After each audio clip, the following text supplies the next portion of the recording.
Hola, muy buenas, aquí So, estamos. hola, muy buenas. Estamos aquí de nuevo.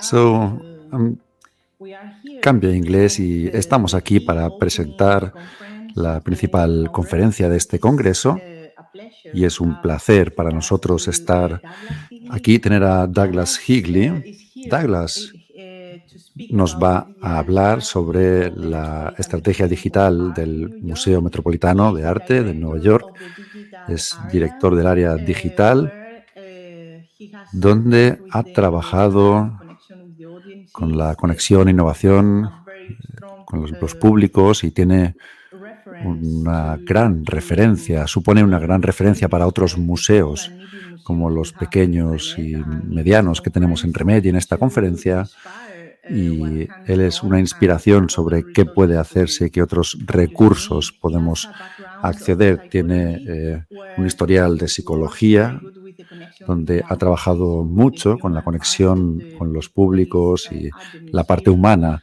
de los breaking some trabajadores de los barriers museos between y people and rompiendo technology. muros entre las He has worked personas y for las more than tecnologías. 9 years Ha in this trabajado digital durante area más of de 9 años the en el área Institute of Art of digital del Minneapolis, in New York, Instituto de Arte de Minneapolis, el and MIA, also y previously también ha at Med, trabajado working for 14 anteriormente years, durante 14 collaborating with años en el several MED, professionals colaborando to con distintos put together profesionales technology para poder and unir people. a la Here tecnología y a las he's personas. going to speak about Nos that, va a hablar and de it's a esto y pleasure es un having placer para him nosotros here tenerlo today. aquí con nosotros. Douglas, tienes la palabra, When you want. cuando quieras. Mhm.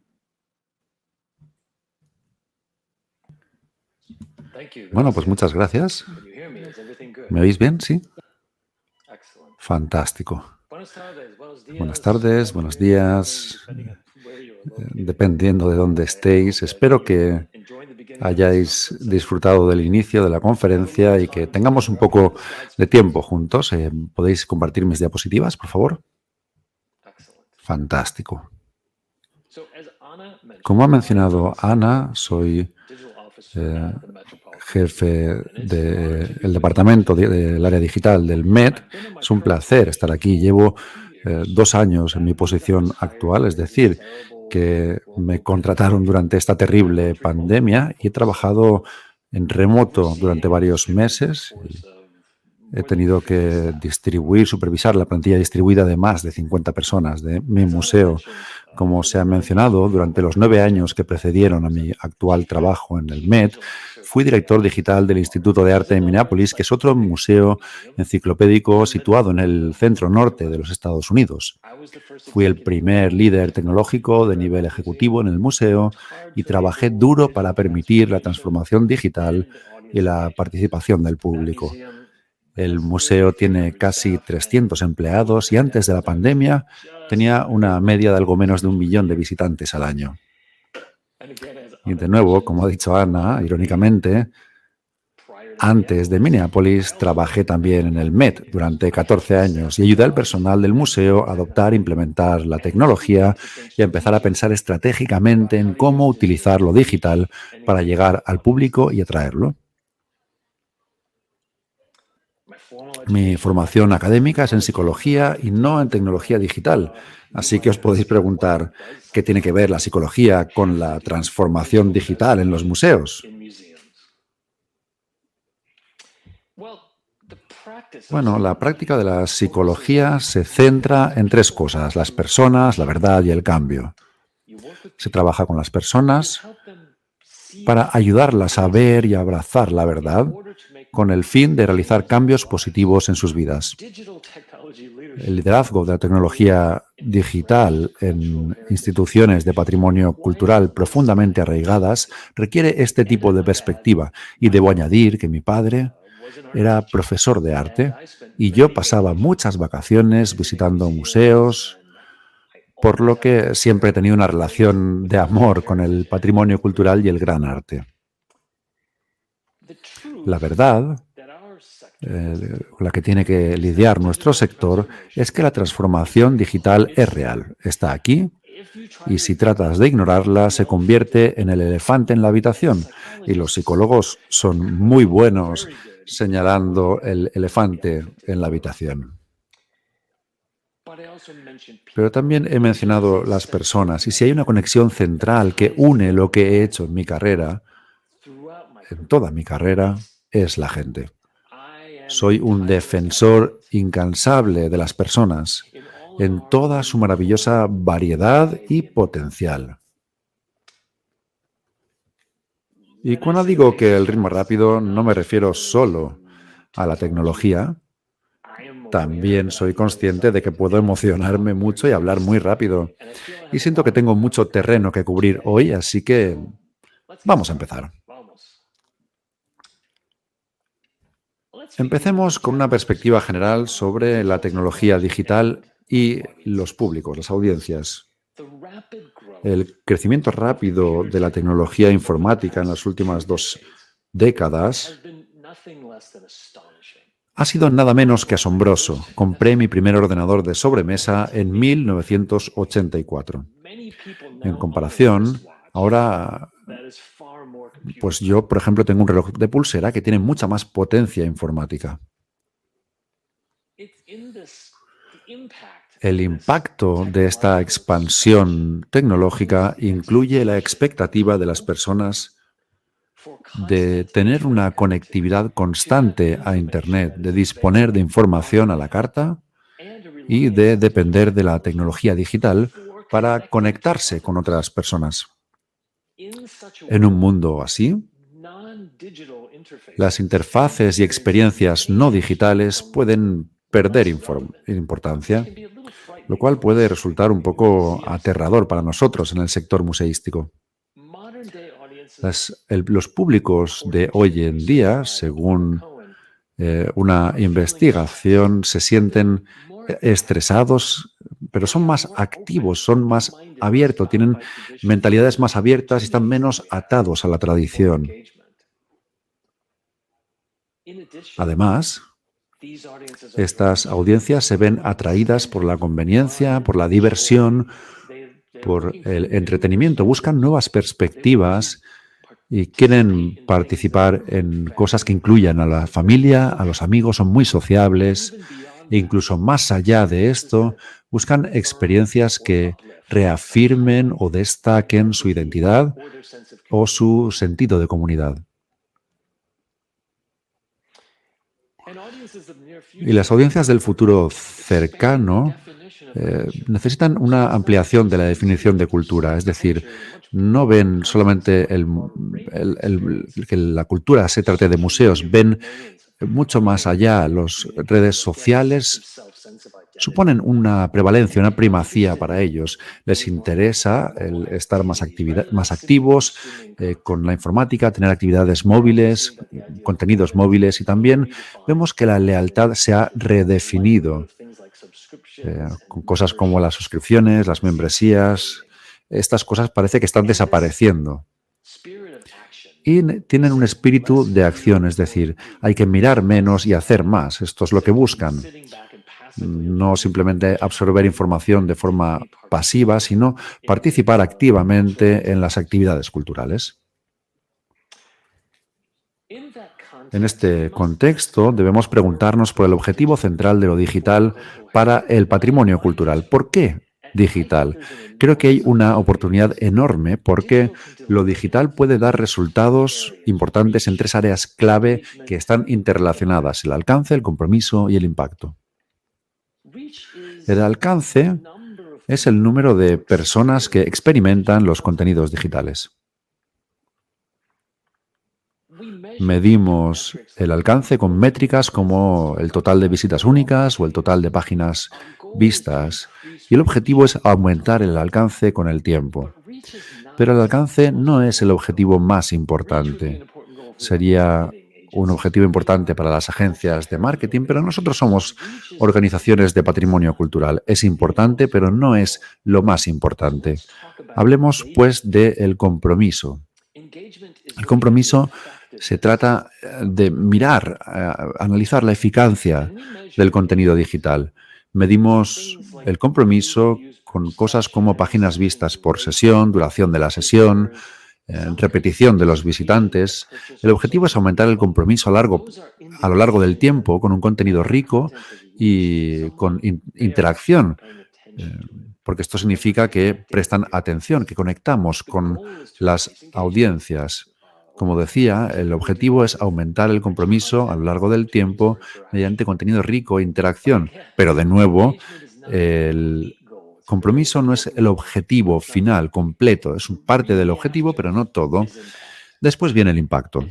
El impacto se centra en cómo los contenidos digitales cambian mediante las experiencias, el contenido digital de las audiencias. Buscamos medir el aprendizaje y también las impresiones y reflexiones duraderas. Y, sinceramente, cosas como las donaciones también. El objetivo es crear un impacto duradero, significativo, el modo en el que las personas piensan en sí mismos, inspirar la creatividad también, aumentar la tolerancia y la empatía, dar soporte a las perspectivas multiculturales, aumentar el entendimiento mutuo. En otras palabras, los museos pueden cambiar las vidas para mejor. A partir de la investigación en psicología, sabemos que podemos tener un impacto positivo en la vida de las personas cuando ellas tienen experiencias que resuenan, con las que se sienten identificadas a un nivel emocional profundo. Una de esas experiencias es el asombro. Las personas que experimentan asombro en sus vidas se sienten más conectadas con los demás, son más generosas y más solidarias. Pueden llegar a ser incluso mejores personas. Si esto no nos emociona con todo lo que podemos hacer con las experiencias digitales, no sé qué más puede hacerlo. Y ahora que he enmarcado lo que es lo digital en nuestro sector, hablemos más específicamente sobre el MET, porque creo que puede ser interesante centrarnos en la labor del departamento digital del MET. ¿Cuáles son mis áreas de responsabilidad? Aquí hay una diapositiva con muchas palabras y, como podéis ver en esta larga lista, tengo mucho trabajo que supervisar, todo bajo el epígrafe de la participación e impacto en la audiencia, es decir, producir medios digitales, desarrollar aplicaciones, desarrollo de productos, innovación, disrupción empresarial y todo hasta los servicios multimedia, es decir, interactuamos activamente con el público a muchos niveles. Pero otra cosa que también es interesante y que no son actualmente mis áreas de responsabilidad, es decir, no soy responsable del área tecnológica de información, es un compañero mío, ni tampoco de los medios sociales. Esto va al área de marketing. Pero mi personal trabaja en estrecha colaboración con el personal de estas otras áreas, pero no es su responsabilidad, digamos. En el MET trabajamos mucho para garantizar que nuestros esfuerzos digitales están firmemente implantados en la misión principal del Museo Metropolitano de Arte. Es decir, son de una calidad a la altura del MET, integrados en la visión y en la estrategia del museo, con una tecnología que debe ser flexible y adaptable. Porque todo esto nos lleva al cambio transformador y duradero. No diría que es simplemente una decoración o un escaparate digital. Antes de la pandemia, los museos estaban poco a poco adoptando la tecnología digital, y subrayo lo de poco a poco, lentamente, en la mayoría de los casos. Tal vez hayáis visto este gráfico antes, el ciclo de vida de la adopción de la tecnología. A la izquierda vemos los innovadores y los primeros en adoptar la tecnología, a los que se denomina entusiastas de la tecnología, los cuales representan un 16% del total. A la derecha vemos a aquellos que no están todavía allí, que no han llegado, ya sea por razones pragmáticas o de escepticismo, y esta mayoría de personas es en realidad el mercado principal. Los museos que se sitúan en el lado izquierdo tienen 4 aspectos en común. Tienen personal con conocimientos digitales, y contratan recursos digitales, dedican recursos para la actividad digital y han visto un crecimiento constante en su producción digital desde 2005. Y finalmente incluyen una estrategia que da prioridad al público. Ven la participación del público como un factor principal en todo lo que hacen. Los museos que se han quedado atrás comparten estas 5 características. Suelen tener personal sin conocimientos digitales, no dedican recursos o no invierten dinero y tiempo en lo digital, prefieren esperar y ver su planteamiento, ver si esto es importante o no. Y tienden a emplear una estrategia de el museo es lo primero en lugar de el público, la audiencia es lo primero. Y su propia experiencia es lo que impulsa las decisiones. Y finalmente tienen la creencia de que el impacto real de lo digital parece mínimo. No han visto un gran impacto en las iniciativas digitales. Esto puede resultar cierto para museos que se dedican a los viajes y al turismo, porque ha habido un punto de inflexión, una entrada, de personas en sus organizaciones que no necesariamente veían la necesidad de invertir en lo digital. Pero claro, como todos sabemos, llegó la gran disrupción de la pandemia mundial en nuestras vidas, la cual nos golpeó de forma repentina y severa. No quiero minimizar esto. Ha sido una enfermedad terrible que se ha llevado por detrás miles de vidas, ha sido una tragedia, pero también para nuestros objetivos de hoy, para centrarnos en los objetivos, en los impactos que ha tenido esto en nuestro sector, pues en primer lugar, los viajes y el turismo se pararon abruptamente. Nos enfrentamos a cierres repentinos, predicciones funestas sobre la pérdida de ingresos y de audiencia, personal que perdía el trabajo. Fue realmente un momento muy aterrador. Una loca carrera por la digitalización, incluso para museos y otras organizaciones que no estaban bien preparadas, que, digamos, no habían establecido la base, o las que ya lo habían establecido siguieron teniendo esta especie de pánico. Y entendemos que las razones eran claras, al menos desde la perspectiva de la dirección ejecutiva.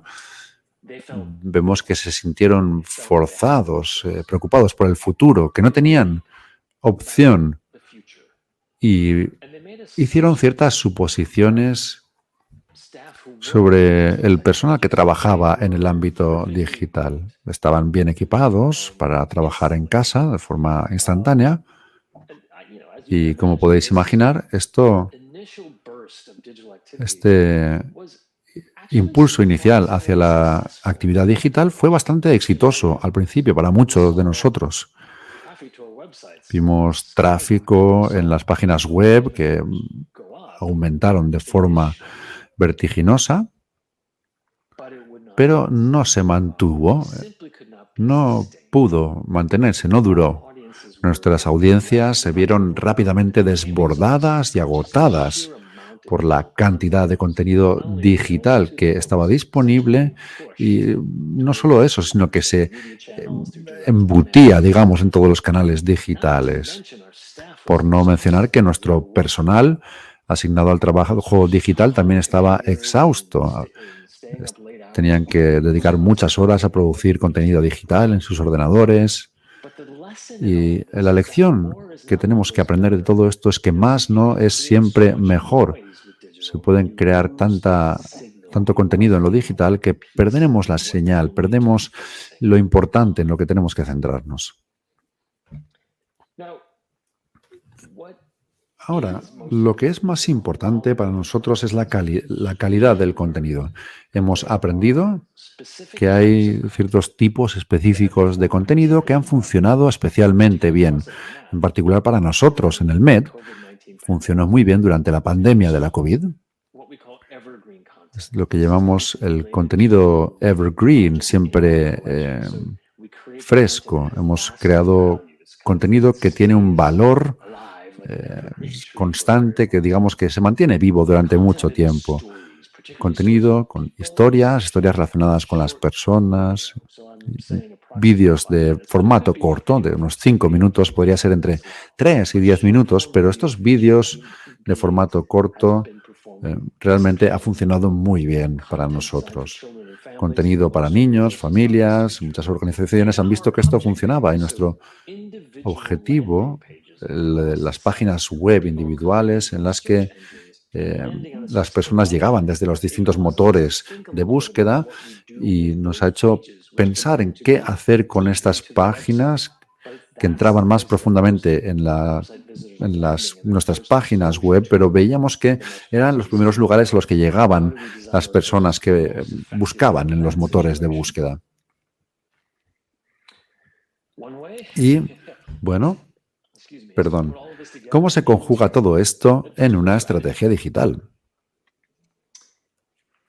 Bueno, quiero hablar sobre la estratificación como una construcción esencial de la estrategia digital para el patrimonio cultural.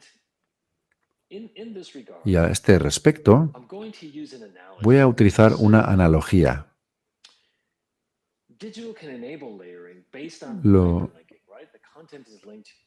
Hay contenidos que están vinculados con otros en lo digital y esto nos puede permitir establecer un marco de interpretación. La analogía que quiero utilizar es el de un balneario. La mayoría de los visitantes de un balneario solo meten los pies en el agua o tal vez se den un pequeño baño. Otros se ven más comprometidos y tal vez hagan una especie de excursión de buceo. Cliente especializado, especialmente, es el que hará submarinismo gastando más dinero, pero el complejo turístico tratará a todos los clientes con respeto, los acogerá y hará todo lo posible para que su estancia sea lo más agradable posible. Debemos adoptar el mismo enfoque con nuestro público, porque la mayoría de nuestro público no viene con un conocimiento previo ni tiene la necesidad de desarrollar un gran conocimiento. Todas estas personas que visitan los museos, quiero decir. Así que para poder hacer participar al máximo público posible, debemos proporcionar contenido que satisfaga distintas necesidades. Esto no es y nunca será un enfoque de simplificar las cosas. Lo llamamos interpretación. En nuestro sector lo llamamos así. El objetivo es invitar, acoger, orientar y deleitar al público, sea cual sea el nivel en el que esté interesado en experimentar. Se trata de abrir tantas puertas como sea posible y de ir al encuentro de nuestro público allí donde se encuentre, con respeto, entusiasmo, para todos ellos, sea cual sea su conocimiento previo.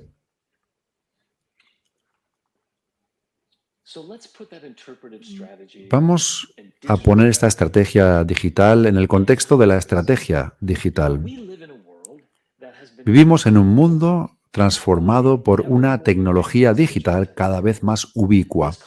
Esto hace que nuestro público, los clientes, tengan una serie de expectativas de acceso a contenidos, transacciones cómodas y servicios personalizados. Sin duda, nuestras organizaciones producen contenidos y los comparten a través de plataformas digitales como nunca antes lo han hecho.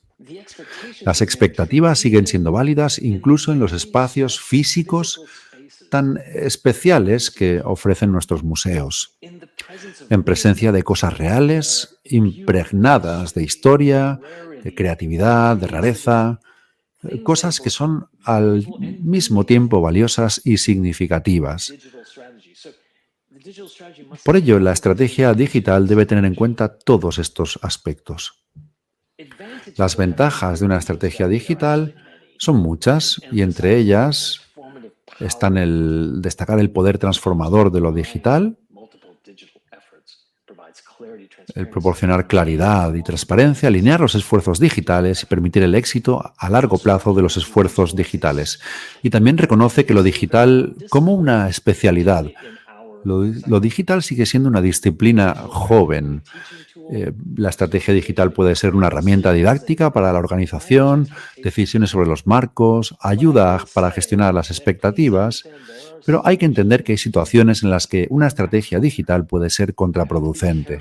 Hay que ser cuidadoso, que no confirme que lo digital es un extra y no es el núcleo de la misión, que es algo que está separado, que es trabajo, es tarea de otro. Y cómo incorporamos todo esto en la organización. La estrategia digital debe centrarse en la tecnología y no dejar de lado al revés. Hay que ser cuidadoso aunque no se centre en la tecnología y deje de lado a las personas y que no añada una complejidad innecesaria y que no suene caro. Uno de los factores que hay que tener en cuenta cuando pensamos en la estrategia digital es comprender en qué lugar estamos en términos de preparación. ¿Estamos ya preparados? Una forma de ver la preparación es utilizar un modelo de madurez de la estrategia digital y esto proporciona a cualquier organización una mirada honesta en el espejo que pueda guiar hacia la comprensión y contribuir a informarnos sobre el nivel de preparación de nuestra organización. Y baso esto en una investigación de Forrester Research que han desarrollado este modelo para clasificar la madurez digital. Podemos verlo en dos dimensiones, la experiencia del cliente, la de la izquierda, y la excelencia operativa, que es el eje horizontal, digamos.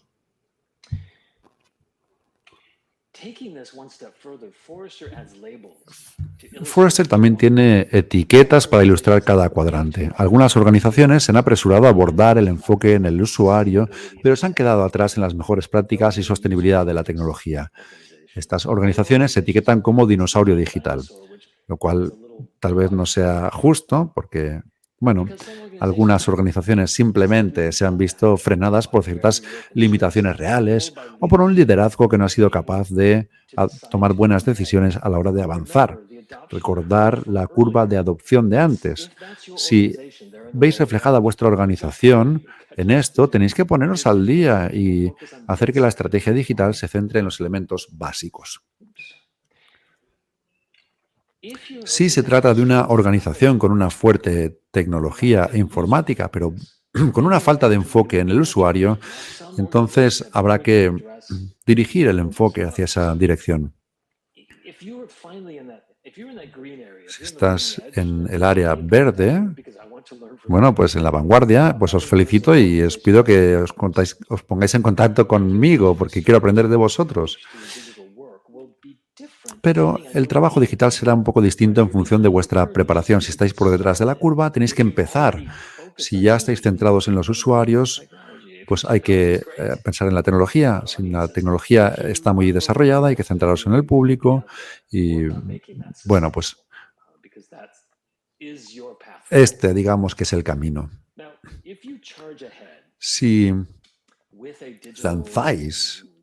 os lanzáis al camino sin un enfoque estratégico, pues aquí podéis ver algunos de los riesgos, ¿no? Si tal vez tengáis dificultades a la hora de establecer prioridades, tal vez carezcáis de conocimientos organizativos sobre lo digital, carezcáis de una inversión financiera adecuada y tal vez dependáis demasiado en personal poco capacitado y mal pagado. A veces se pagan a becarios y esto no es un modelo sostenible. Sin embargo, hay riesgos de no avanzar en lo digital. Tal vez se considere vuestra organización irrelevante o obsoleta, estéis perdiendo audiencia y no tengáis una base sólida para el crecimiento. Bueno, ahora que os he puesto en contexto, quiero contaros aquello que veo yo de cara al futuro. Creo que las tecnologías de realidad aumentada son muy prometedoras para nuestro sector. De nuevo, se trata de superponer contenidos interpretativos, esta vez sobre las experiencias del mundo real. Este ejemplo está disponible ahora mismo, solo hay que ir a chroma.medmuseum.org, que tal vez podáis visitarlo después de la conferencia, ¿no? En la pausa podáis visitarlo. Utilizamos tecnologías web para experimentar con realidad aumentada, podéis entrar en las galerías y el público participa mucho y está muy interesado. Es una extensión natural de las proyecciones que utilizábamos en el MET y que nos ayudaban a entender que, por ejemplo, la pared de este antiguo templo estaba cubierta de color. Y una vez que la realidad aumentada sea más común, no necesitaremos depender de proyecciones limitadas como esta, porque la experiencia tendrá lugar a través de los propios dispositivos de los visitantes. Aquí podéis ver un ejemplo comercial. Unas gafas con un hardware digital que está activado por la realidad aumentada y esto va a mejorar muy rápidamente. Imaginaoslo en el sector museístico. ¿Qué os parece un docente virtual de realidad aumentada? Imaginad poder acceder al docente favorito en cualquier momento y en muchos idiomas distintos. El Web 3 se ha convertido en un cajón desastre para la evolución natural de Internet desde la perspectiva tecnológica. Digamos, yo trabajé mucho en el Web 1.0, era algo centrado solo en la lectura. En la web 2.0 había un poco más de participación con las redes sociales, pero la web 3.0 tiene estructuras de datos centralizadas donde nosotros, las personas, somos el bien, digamos, donde las plataformas sociales venden nuestros datos para incrementar más rápidamente sus demandas y sus parámetros. Debemos de ser capaces de ser propietarios de nuestros propios datos, ¿no? Pero siempre que hablo de la web 3.0, creo que se puede predecir la pregunta que voy a hacer. ¿Y qué pasa con las NFTs? Bueno, desde la perspectiva del MED, no recogemos estas NFTs, no lo vemos alineado con nuestra misión, no vemos grandes ingresos con ello, así que no estamos caminando en esta dirección. Sin embargo,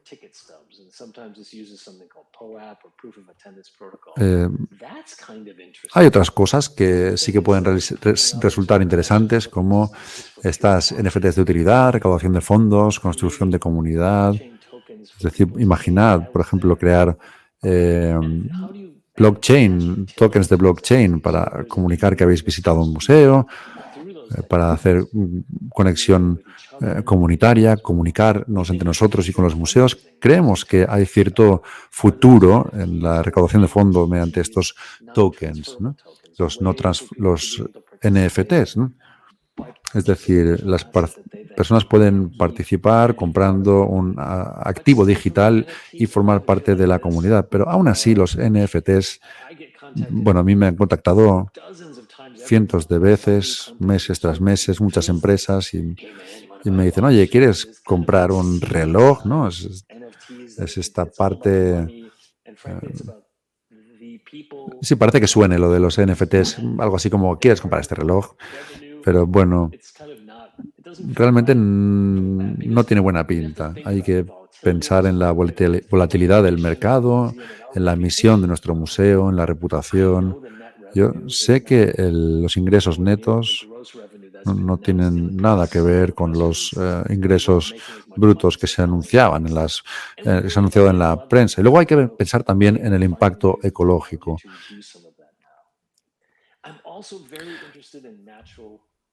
Y también el procesamiento del lenguaje natural es muy interesante.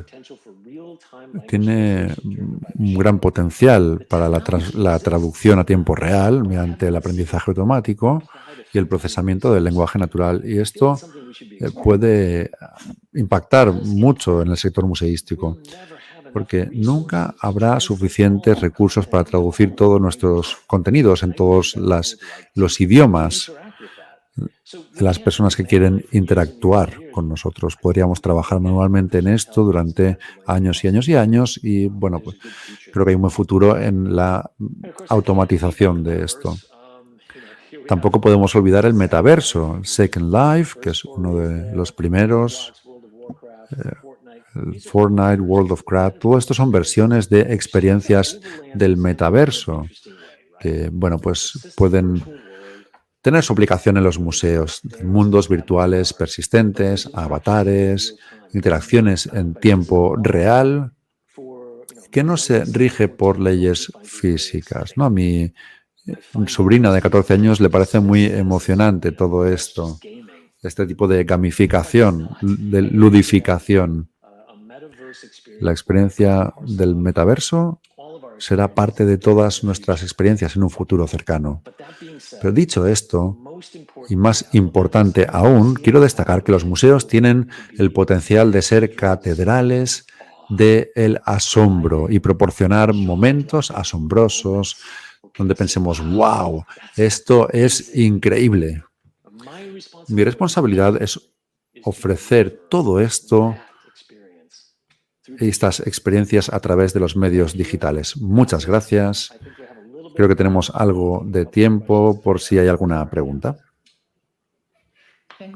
Gracias, Douglas. Ha sido un placer escucharte. Estaba segura de que ibas a ser una gran ponencia inaugural, pero realmente me ha impresionado, porque nuestra idea principal era que hablaras de la estrategia digital del Met para inspirar a otros museos. Lo has explicado perfectamente y es muy importante saber todo esto. Decía lo mucho que me ha impresionado tu conferencia, nos ha encantado. Queríamos que hablaras de la estrategia digital, que fuera la apertura de este congreso.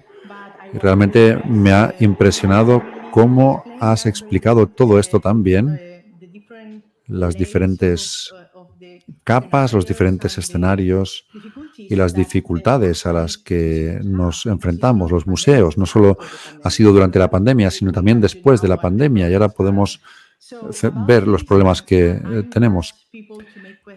Bueno, voy a pedir que el público haga preguntas durante estos minutos mediante el chat, pero voy a empezar yo con una mientras el público escribe sus preguntas.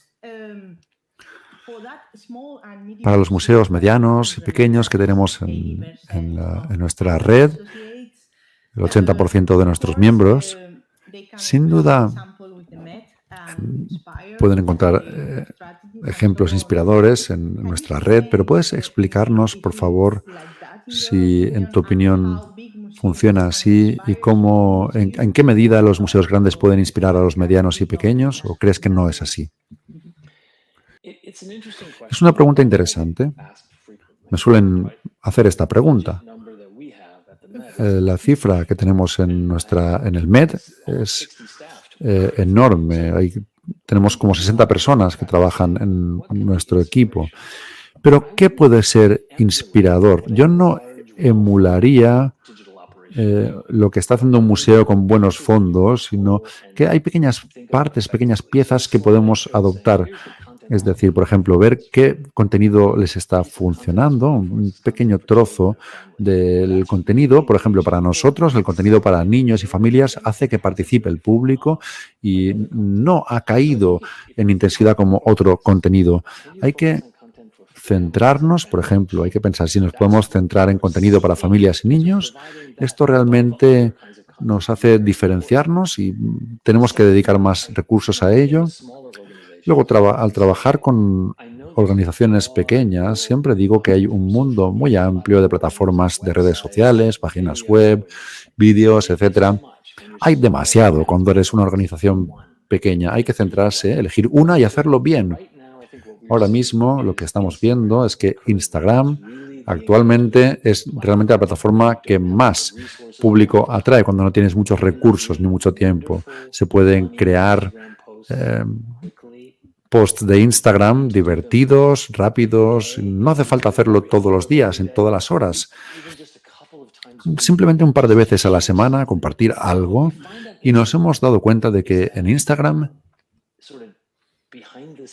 digamos, en las bambalinas, ¿no? O la información de bambalinas o más íntima, pues puede, es decir, mostrar lo que hacen las personas que trabajan en las bambalinas de los museos, una pequeña historia divertida. Estas pequeñas historias realmente enganchan al público sin necesidad de invertir mucho dinero por parte de las personas que crean este contenido. Gracias, ¿no? Muy interesante. Sí.